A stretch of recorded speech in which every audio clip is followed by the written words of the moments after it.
На прошлой неделе в рамках акции Всероссийского дня бега на Таусингировской поляне состоялось первенство района среди школьников кросс-нации. Бег считается одним из самых естественных движений, которыми может заниматься человек.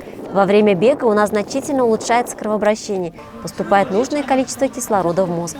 Также в крови вырабатывается дофамин, который значительно улучшает настроение.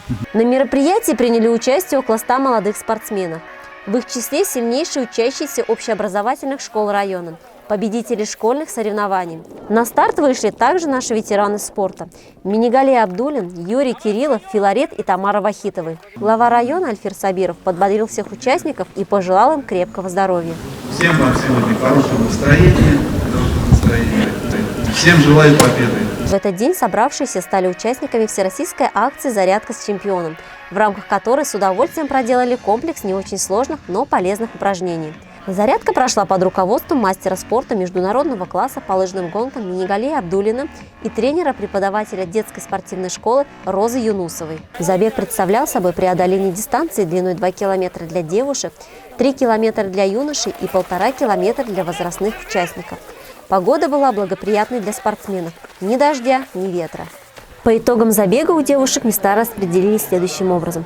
Бронза у Дарьи Филимоновой, деревня Улукулево. Второе место заняла Рузалина Насырова, село Прибельский.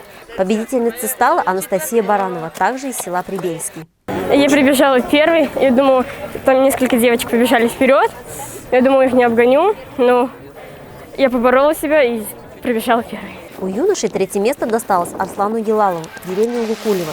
Серебро забрал Гельман Каримов из села Новые Кишки. А лучшим оказался ученик гимназии села Кармаскалы Данир Шарипов, воспитанник учителя физкультуры Марата Абубакирова.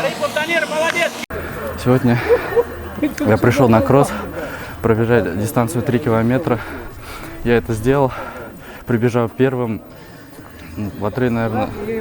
Отрыв от вторым участникам был, наверное, метров 15-20. Участвовал вообще 3 раза. Первый раз не получилось занять призовое место. Вот второй раз я также занял первое место.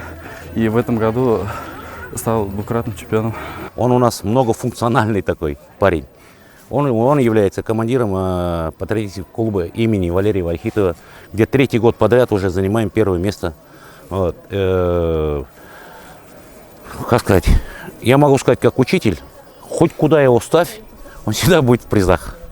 Это вот находка, самородок мой, который, как говорят, я тихонько-тихонько использую. Начальник отдела по молодежной политике и спорту Руслан Хайрединов поблагодарил всех участников мероприятия, а отличившимся вручил медали, грамоты и памятные подарки.